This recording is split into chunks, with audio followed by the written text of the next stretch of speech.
ከዚህ በላይ እንድናገራት አድርጊ። ነይና ቁጭ በይ።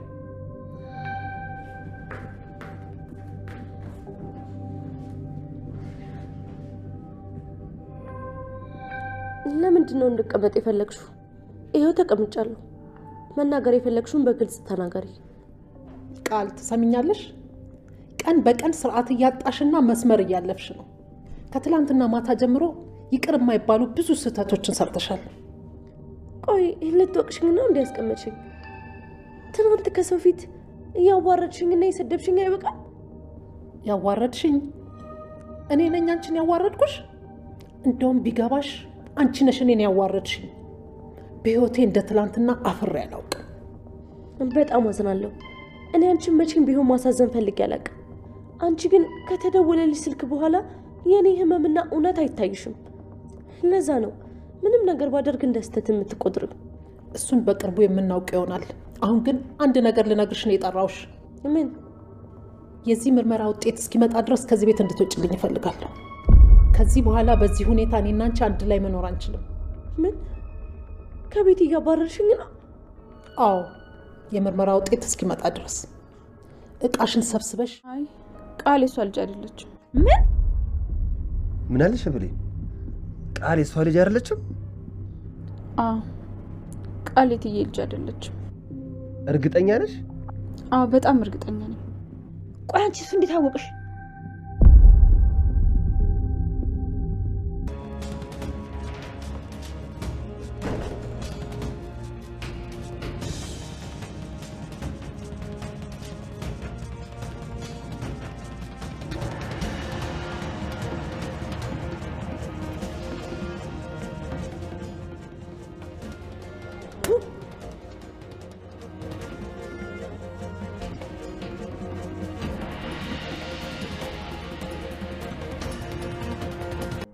የአደራ ድራማ ታሪክ አሁን ላይ ሰላም ሙሉ ለሙሉ ቃልን ከቤቷ እያባረረቻት ትገኛለች። የቃል ባህሪ ከቀን ወደ ቀን እየተቀያየረ ጭራሽ ብሌንን ካልገደልኩሽ እያለች እያወቀች ሁሉንም ነገር ብሌን የሰላም ልጅ እንደሆነች እያወቀች ምንም ቢሆን ገንዘብ ፈልጋም ቢሆን እንደዚህ እየሆነች ያለችው የፈለገ ቢሆን የዛ ቤት ልጅ የሆነችውን ብሌንን የሰላምን ልጅ ለዛውም ህይወቷን ነጥቃ የሷን ህይወት ቀምታ የምትኖረውን ህይወት ብሌንን በዚህ መጠን ማሰቃየት አልነበረባትም። ምክንያቱም ነገ ላይ ለሷ የከፋ እንደሚሆን ማወቅ ነበረባት። ሰላም እንኳን እንዳትራራላት ከቀን ወደ ቀን እየተቀያየረ ጸባይዋ ራሷን እንደ ልጅ እየቆጠረች ይመስለኛል። ቃል እንግዲህ ያለፈ ታሪኳ በጣም መጥፎ ነው። ወይም ደግሞ የሰላም ልጅና ወደ ሰላም ቤት ከመምጣቷ በፊት ጎዳና ነበር የምትኖረው፣ መጥፎ ህይወት ነበር የምትኖረውና በፍጹም አሁን ላይ ያንን ህይወት መኖር አትፈልግም። ባገኘችው አጋጣሚ ህይወቷን መቀየር ነው የምትፈልገው። ነገር ግን አሁን እሷ ህይወቷን ልትቀይር የመጣችበት መንገድ ትክክል አይደለም። ለዛም እንግዲህ የጊዜ ጉዳይ ነው እንጂ አሁን ላይ እውነቱ ሊወጣ ነው። እሷ መቼም እውነቱ አይወጣም ብላ እንግዲህ ብዙ ተራምዳ ነበረ፣ ብዙ ዋጋ ከፍላ ነበረ። የሰላም ልጅ ሆና አንድ ቀን ደስታ ኑሯት አያውቅም። የሆነ ቀን ሁሉም ነገር ለኔ ይሆናል፣ በደስታ ኖራለሁ፣ ከዛ ወደዛ ቆሻሻ ህይወት ተመልሼ አልሄድም ብላ በደስታ እንግዲህ ብዙ ዋጋ ስትከፍል እያየናት ነበረ። ነገር ግን የቃል ነገር አሁን ላይ ሙሉ ለሙሉ ያበቃለት ይመስለኛል። ራሷን እንደ ልጅ እየቆጠረች የመጣችበትን ዓላማ አንዳንዴም እየረሳች በዛ ላይ ፍቅር እየተጫወተች እንግዲህ ከዳግም ፍቅር ይዟታል። የሰላም ልጅ መሆን ትፈልጋለች፣ የዳግምን ፍቅረኛ መሆን ትፈልጋለች። ሁለቱም ግን የሱ አይደለም። ዳግምም የብሌን ፍቅረኛ ነው፣ ሰላምም እንዲሁም ደግሞ ቃል እየኖረች ያለችው ህይወትም የብሌን ህይወት ነው።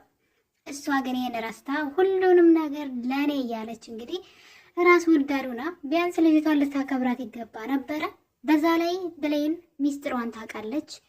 እሷ የሰላም ልጅ እንዳልሆነች ሰላምን አጥፍታ የሰላምን ንብረት ለራሷ ለማድረግ ከባህይሉ ጋራ ተመሳጥራ እየሰራች እንደሆነ ብሌን ጠንቅቃ ታውቃለች። እና ሚስጥሯን እንደሚያውቅባት ሰው እንኳን አክት አታደርግም። ምንም በቃ የምር ልጅ እንደሆነች አድርጋ ነበረ ራሷን ስትቆጥር የነበረው። በዛም እንግዲህ ሰላም የሆነ ነገር ስትናገር በአዞንባዋ ሰላምን እያታለለች እኔ ልጅሽ ለስንት ዓመት ናፍቄሽ ሳገኝሽ ዛሬ ግን እንደዚህ ትኛለች እያለች ሰላም እንግዲህ እንድትራራላት በጣም ብዙ ነገሮችን እያደረገች እዚህ ቤት ቆይታ ነበረ። ነገር ግን አሁን ላይ ሁሉም ነገር ያበቃለት ይመስለኛል። ሰላም በባለፈው ጊዜ እንግዲህ ሳሚ ደውሎ ቃል ያንቺ ልጅ አይደለችም፣ በኃይሉ እየተጫወተብሽ ነው። አባታችሁ ንብረቱን ሁሉ ላንቺ ስላወረሰሽ ቃል ወንድምሽ በኃይሉ በአንቺ ላይ ቂም ይዞብሻል። እናም የአንቺ የሆነን ነገር ሁሉ መውሰድ ይፈልጋል። ለዛ ነው ቃል ልጅሽ ብሎ አንቺ ጋር ያመጣት እንጂ ልጅሽ ትክክለኛ ልጅሽ አይደለችም። ትክክለኛ ልጅሽን በኃይሉ ያውቃታል ካላት ጊዜ ጀምሮ ሰላም ተቀይራለች፣ ሙሉ ለሙሉ ተቀይራለች ማለት ይቻላል። ማንም ሰው ምንም ሊያሳምናት አልቻለም። እና እንግዲህ በዚህ መሀል እያሉ ነበረ አንድ ስህተት እንግዲህ የተሰራው። እሱም ብሌን ቃል እንደሚታወቀው ዳግምን ታፈቅረዋለች፣ እሱ ደግሞ ብሌንን ያፈቅራል። ነገር ግን አንድ አስቸጋሪ ነገር ስለገጠማቸው እንግዲህ በቃል ስሜት ላይ መጫወት ይጀምራሉ ሁለቱ ማለት ነው። ያደረጉት ነገር ትክክል እንዳልሆነ በእርግጥ ግልጽ ነው። ምክንያቱም አንድ ሰው በደካማ ጎኑ የምትወዱት ሰው እሷ የመውደድ መብት አላት በነገራችን ላይ ቃል። እነሱ ደግሞ ያንን ነገር በፍጹም ሊጠቀሙበት አይገባም ነበረ። ነገር ግን እነሱ ደካማ ጎኗ እሱ እንደሆነ ስላወቁ ብሌን ስለ እናቷ ለማወቅ ብላ እንግዲህ እሷን ከሱ ጋራ የማይሆን ነገር እንዲያደርጉ እንዲቀራረቡ ስታደርግ ነበረ። በዛም የተነሳ እንግዲህ ይህን ነገር ቃል ነቅታለች። እዚህ ቀደም እንደዚህ አይነት ነገር ስለገጠማት በድጋሚ ሆን ብለው እያጠመዷት እንደሆነ ስላወቀች ሚስጥሩንም እንግዲህ አልናገርም ብላለች። አሁንም ብሌን እናቷ ማን እንደሆነች አላወቀችም። በእርግጥ ግልጽ ነው፣ በጣም ብዙ ሰው ያውቃል ሰላም እናቷ እንደሆነች። እሷ መንቃት ስላቃታት ነው። እና እንግዲህ በዛ የተነሳ ችግር ተፈጥሯን ቃል ላይ ቃል የዛ ምሽት እንግዲህ ዳግም ቤት አምሽታ ከሱ ቤት ስትወጣ ሰላም በምሽት ታያታለች። በዛ የተነሳ ትልቅ ጸብ ይነሳል። የአንቺ ልጄ በመሆንሽ በጣም ነው ማፍርብሽ። እንዳንቺ አይነት ሴት የዳግም ምርጫው አይደለችም። ሲጀመርም ብሌንን በጣም ያፈቅራታል። ሊጫወትብሽ እንጂ አይፈልግሽም። ተፈላጊ ሴት አይደለሽም ብላ እንግዲህ ሰላም ራሱ ቃል ስትናገራት ነበረ። በዛ የተነሳ ቃል ውስጧ ስለተነካ ብሌንን መጉዳት ፈለገች። ከዚህ ነገር ጀርባ የብሌን እጅ እንዳለበት ስላወቀች ብሌንን ለመጉዳት ተነሳሳች። እዚህ ጋም ቢሆን ቃል ትክክል ናት። በእሷ ስሜት ላይ እነሱ የመጫወት መብት የላቸውም። ስለዚህ በንዴት ተነስታ እንግዲህ ቢላ ይዛ ነበረ የብሌን ክላስ የጠበቀቻት። በዛ ሰዓት ሰላም ባትደርስ እንግዲህ ቃል ብሌን ላይ ምን ልታደርግ እንደምትችል አይታወቅም። ምክንያቱም ያደረገችባት ነገር አንደኛ በራሱ ቃል ዳግምን ስለምትወደው መውደዷ ብቻ ራሱ ችግር አለው ማለት ስለምትወደው ብሌን እንድትወድባት ወይም እንድትወስድባት አትፈልግም። ግን ደግሞ በዛ ላይ ደግሞ ሌላ ችግር አመጡባት። ከሰላም ጋር ተጣላች። ዳግም በስሜቷ ተጫወተ። እንደምትወደው አውቆ በዛ ሊጠቀም ፈለገና እዚህ ነገር ጀርባ እንግዲህ ራሷ ብሌን አለችበት ብላ ስላሰበች ብሌንን ልትጎዳት በማታ ቢላ ይዛ ክላሷ ጠብቃት ነበረ እና በቢላው እያስፈራራቻት እያለ ሰላም ዳግምን ከቤት አባራው ስለነበረ በዚህ ምሽት ግን ያ ልጅ የት ሄዶ ይሆን ብላ ብሌንን ለመጠየቅ ወደ ብሌን ክላስ ታመራለች። በዚህ ሰዓት እንግዲህ ቃል ቢላውን ብሌን ላይ ለመሰካት ስትሞክር ነው ቃል ሰላም ደግማ ደርሳ ያዳነቻት እና በዛ የተነሳ እንግዲህ ሰላም በጣም ተናዳ ነበረ። ቃልም እንግዲህ ነገሩን ለማስተባበል ሞክራ ነበር። እናቴ ስትላት በጥፊ መታቻት ሰላም። እናቴ እንዳትይ ሰላም በጣም አምራለች። የምር እስከዛሬ ድረስ እንግዲህ ከባይሉ ጋር ሆና የሰራችው ተንኮል ግፍ ይመስለኛል እና ቃል በጣም ነው የምታሳዝነው። በነገራችን ላይ የጊዜ ጉዳይ ነው፣ ሁሉም ነገር እውነቱ መታወቁ አይቀርም። ግን አሁን ላይ እሷ ናት የተጎዳችው። ከባይሉ በላይ እሷ ናት። ባይሉ ትልቅ ሰው ነው፣ በዛ ላይ ወንጀለኛ፣ አረመኔ፣ ጨካኝ ሰው ነው።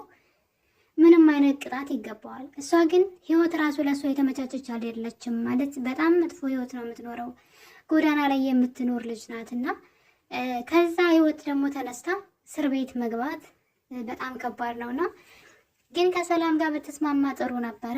በኃይሉ ይህን ነገር እንዳደረገና እሷ ግን ይቅርታ ብትጠይቃት ሰላም በጣም መልካም ቀና ልብ ስላላት ይቅርታ ልታረግላትና ልትረዳት ትችላለች ብዬ አስባለሁ።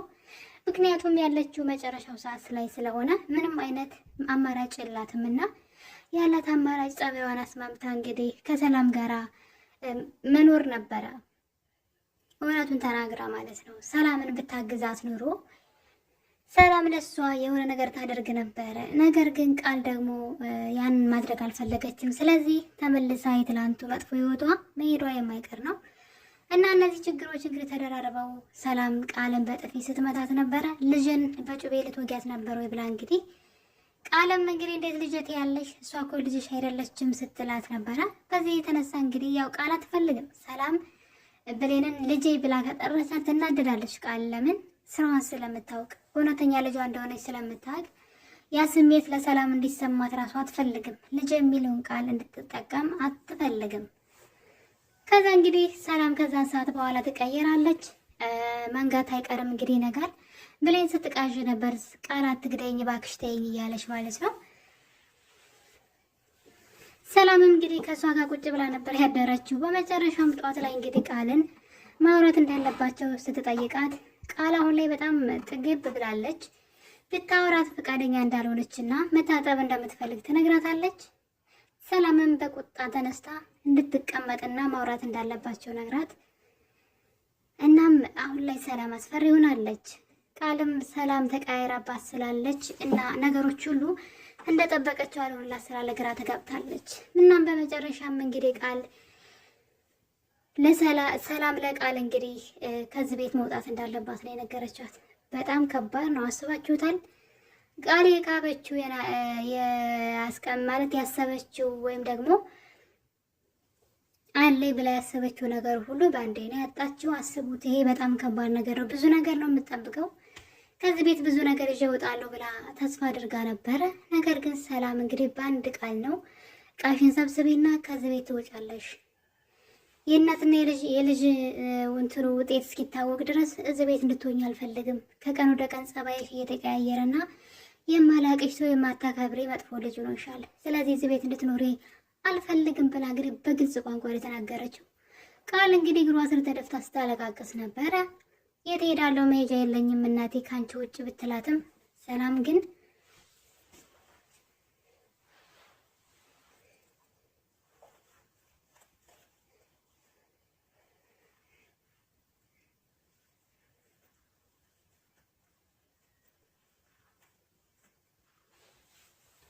እንደውም ይህን ነገር ለማድረግ ዘግይቻለሁ። ሲጀመርም ከመጀመሪያ ወደዚህ ቤት ከመምጣትሽ በፊት ነበር ይሄን ማድረግ የነበረብኝ። እዛው ያለሽ ነበር ዲኤንኤ ምርመራ ማድረግ ያለብኝ ብላ እንግዲህ ቁርጥ ነው ትወጫለሽ ብላ እቃዋን እንድትሰበስብ ለቃል ሰላም ትነግራታለች። ቃል ብታለቅስም ምን ማድረግ እንዳለባት ብታስብም ምንም አማራጭ የላትም። ሰላም አምራለች። ውጪ እቃሽን ይዘሽ ነው ያለቻት።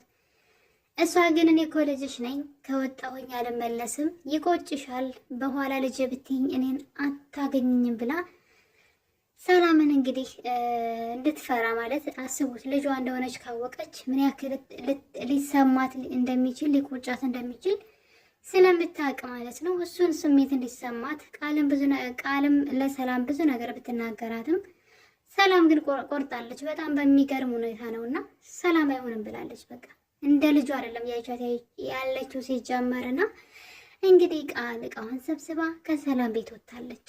የሚገርመው ነገር ግን ከመውጣቷ በፊት እንግዲህ የሰራችው ስራ እዚህ ቤት ሁሉ ጊዜ እንደዚህ ለፍቼ ደክሜ ምንም ነገር ሳይዝ እንዴት እወጣለሁ? ስለዚህ የሆነ ነገር ይዤ መውጣት አለብኝ ብላ እንግዲህ ቃል ያሰበችው ነገር ቢኖር የሰላምን የሆነ ነገር ይዞ መውጣት ነበረ። እናም ሰላም እንግዲህ ሌሊት ላይ ተኝታ ታስባለች። ይህ ነገር ግን እኮ ምናልባት ቃል ልጅ ብትሆን ነገ ከነገ ወዲያ እውነቱ ሲታወቅ ልጅን ባጣትስ፣ አልፈልግሽም ብትለኝስ፣ ብትጨክንብኝስ ብላ ሰላም ብቻዋን አውጥታ ወረዳ እንግዲህ ሲነጋ ወደ ቃል ክላስ ታመራለች። እናም እሷ ሀሳቧን ቀይራ ነው በነገራችን ላይ ቃልን ከቤት እንዳትወጣ ይቅርታ ልትጠይቃት ነበረ። በመጨረሻም እንግዲህ ቃል ያሰበችው ነገር የሰላምን ጌጣጌጥ ይዞ መጥፋት ነበረ።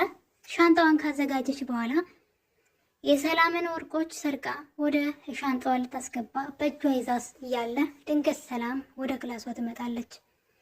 እጅ ከፍንጅ ነበር የያዘቻት። በዛ የተነሳ እንግዲህ ሰላም በጣም አንጀቷ ቁርጥ ነው ያለው። ደሷ ያላት የእናትነት ስሜት ማለት ነው። እኔ ራራርችልሽ ሀሳቤን ቀይሬ ቅርበ ይልልሽ ነበረና ያልኩትንም እንድትተዩ ልነግርሽ ስመጣ አንቺ ግን ስራሽ አጋለጠሽ። ስለዚህ እንደኔ የዋህነት ሳይሆን ፈጣሪ ረድቶኛል፣ እንኳንም ስራሽን አይን ባይናየው ብላ እንግዲህ ሻንጣዋን ይዛ ከቤት መንቅራ አስወጥታታለች። እሱ ብቻ አይደለም የሰረቀችውን ወርቅም ይጥቀምሽ ውሰጁ ብላ ሰታት ነበረ። ቃል ግን እንግዲህ ከዚህ በኋላ ሰላም ቤት የምትመለስ አይመስለኝም። ሲጀመር ይሄ መጨረሻዋ ነው። ግን በዚህ መልኩ መሆን የለባትም። ከወጣችም ደግሞ መቀጣት አለባት። ሲጀመር በተለይ ደግሞ ብሌን ላይ የሰራችው በጣም ብዙ ግፎች አሉ። ብሌንን ስታሰቃያት ነበረ። ስለዚህ መታሰር አለባት ብዬ ነው የማስበው። አሁን ውጤቱ ከመጣ በኋላ እሷ ቤት ስለማትኖር ከወንጀል ነፃ ልትሆን አይገባም ብዬ ነው የማስበው። በጣም ብዙ ጥፋቶችን አጥፍታለች። በተለይ ብሌንን በጣም ነው ያሰቃየቻት ከሚባለው በላይ እና ከባህሉ በላይ እሷ ብሌንን አሰቃይታታለች። መጨረሻም እንግዲህ ስትወጣ ወርቁን እንደገና ወታ ለሰላም ወሮራላት ተፍታባት ነበር ሄደችውና ያው ከዚህ በኋላ እንግዲህ የእናትና የልጅነት እንደው ውጤቱ እንኳን ቢቀየር ራሱ ሰላም አትቀበላትም። ከዚህ በኋላ አትፈልጋትም እና የሰላምና የቃል መጨረሻ እንግዲህ እንደዚህ ሆኗል። ቃል እቃዋን ሰብስባ ከሰላም ቤት ወጣች። እንደዚህ ቀላል ነው እንዴ? ለ10 ዓመት ያጣቻት እናቷን አገኘው ብላ እናቷ ቤት ገብታ የምትኖረው ቃል ማለት ነው። ከእናቷ ጋር ደግሞ እንግዲህ በክፍል 47 ከቤቷ ውልቅ ብላ ሄዳለች። እንደ ቀላል ነገር ምንም ሳትይዝ ምንም ሳታጠፋ ማለት በጣም ብዙ ነገሮችን ስታጡ የሆነ ነገር ብዙ አቀዳችሁ ስታጡ ሰዎች ልትጎዱ ትችላላችሁ። ብቻ ያንን አማራጭ የምትሉትን ነገር ታደርጋላችሁ። ቃል ግን እንዳይጥነው ሻንጣዋን ይዛ ውልቅ ብላ ሄደችውና ከዚህ በኋላ የመመለስ እድሏ 0% 0 ነው። ከዚህ በኋላ ወደ ሰላም ቤት ተመልሳ አትመጣም። ምንም ይሁን ምን አሁን ላይ ብሌንና ሰላም እንግዲህ መቀራረብ እድል ይኖራቸዋል። ምክንያቱም በተቀራረቡ ቁጥር እናትና ልጅ መሆናቸው ሊተዋወቁ ይችላሉ የሚል ሀሳብ አለኝ። ቃል ግን ላትመለስ ከሰላም ህይወት ወጥታለች። ውጤቱ ከመጣ በኋላ ግን መታሰሯ የማይቀር ነው። ውድ ቤተሰቦቼ አደራ ክፍል 47 እንዴት አያችሁት? ሀሳብ አስተያየታችሁን ኮሜንት ላይ ማስቀመጥ እንዳትረሱ። የዛሬው ክፍል እንግዲህ ከሞላ ጎደል ይህን ይመስል ነበረ። ስለነበረን ቆይታ ሁላችሁንም አመሰግናለሁ። በሌላ በአዲስ ቪዲዮ እስከምንገናኝ ድረስ ለቤቴ አዲስ የሆናችሁ ሰዎች ሰብስክራይብ ማድረግ እንዳትረሱ። የምለቀው ቪዲዮ ደግሞ እንዲደርሳችሁ የደውሏን ተጫኑ። ቪዲዮውን ደግሞ ሼር፣ ላይክ በማድረግ አበረታቱኝ። በመልካም ፈቃዳችሁ ደግሞ ስለምታበረታቱኝ በጣም ነው የማመሰግነው። ሀሳብ አስተያየታችሁን ደግሞ ኮሜንት ላይ ማስቀመጥ ትችላላችሁ። እንዳስተካክል የምትፈልጉት ሀሳብ ካለ እቀበላለሁኝ። ሁላችሁንም አመሰግናለሁ። መልካም ጊዜ